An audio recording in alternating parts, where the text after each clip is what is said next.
chanson dont tu souris, c'est un refrain des années 30.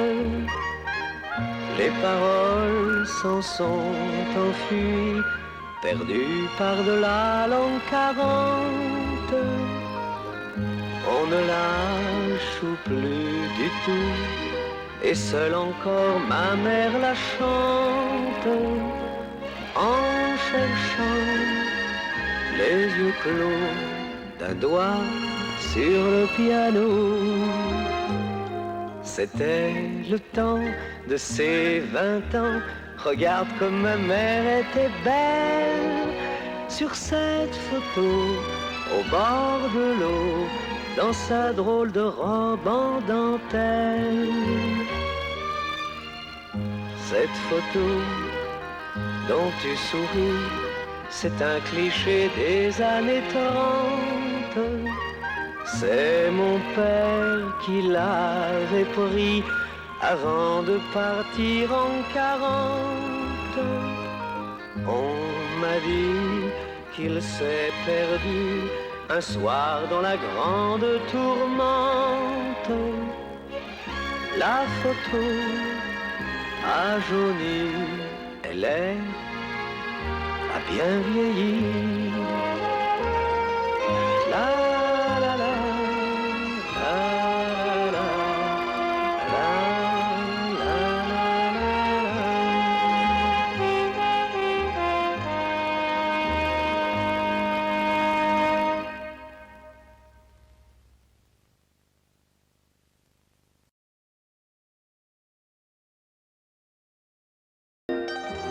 C'était, oui, c'était la même classe, c'était le même genre, c'était avant tout l'imagination au pouvoir et le sens de la dérision, du non-sens.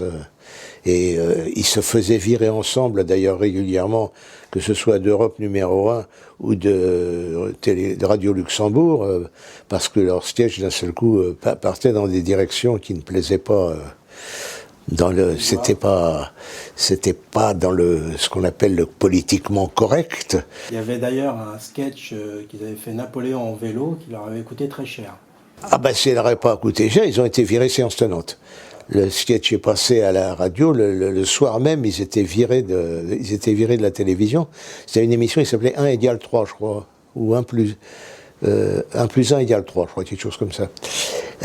Ils se étaient virés, mais séance tenante, parce qu'ils avaient fait Napoléon en train de courir le Tour de France.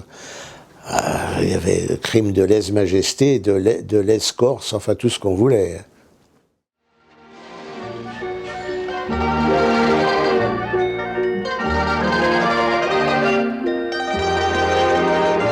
Il est devenu très copain avec lui parce que, à l'époque, il était avec Marion Gamme, qui était une copine à moi, et il s'est trouvé qu'il a été à la projection de l'Albatros, qui était le film sur lequel j'avais branché Marion en son temps, et Jacques voit le film, et lui dit, il y en a un qui parle juste dans le film.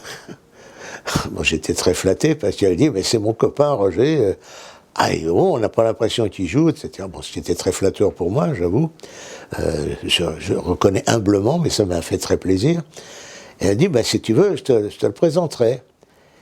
Et à quelques temps de là, on s'est retrouvés dans un restaurant absolument sublime, où nous avait conviés Jacques, Marion et moi. Et on a sympathisé tout de suite. Il a vu que mon sens de l'humour et le sien, c'était cousin germain. Et on s'est très bien entendu tout de suite. Bon, donc on se voyait de temps en temps. Mais on se voyait autour d'une table la plupart du temps.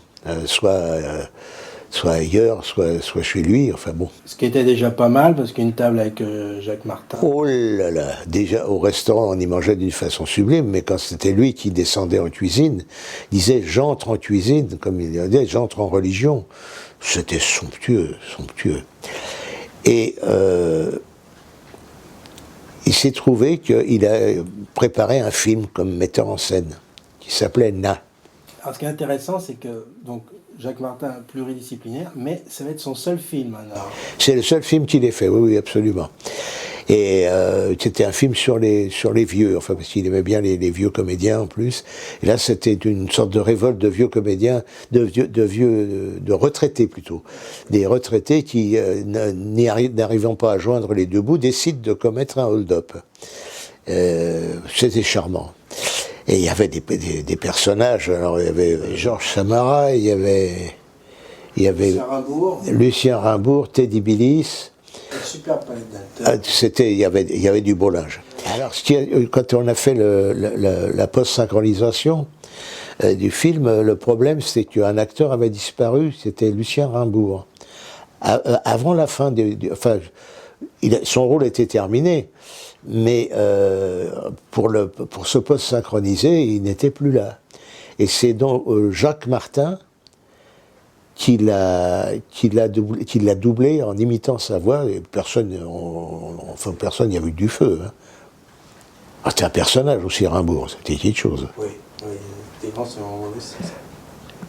C'est la vieille école.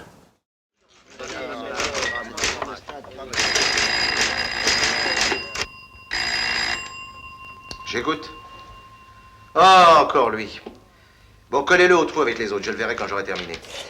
Et il fallait quelqu'un qui joue son frère. Lui, il jouait un commissaire de police, Jacques, et il cherchait son commissaire. Et il se trouve que, pendant qu'il faisait son casting, un comédien est arrivé avec des photos de lui, des photos de tournage, des photos notamment du clan des Siciliens.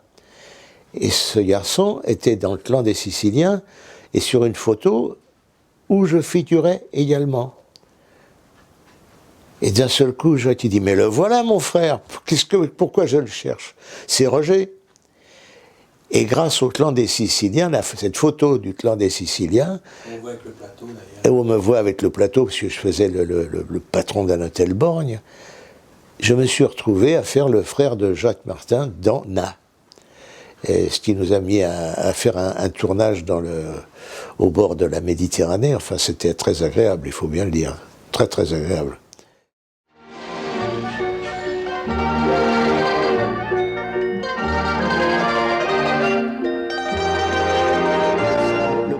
Le problème de Jacques, il adorait les comédiens. Et on attendait toujours qu'ils disent couper, et il nous laissait continuer parce qu'il aimait tellement, surtout, il y avait du beau linge. Alors ça improvisait, tout ça. Il était ravi, mais seulement ça cassait le rythme du film. Et je pense que Na, il suffirait de le reprendre aujourd'hui, de le remonter, en coupant environ une douzaine de minutes.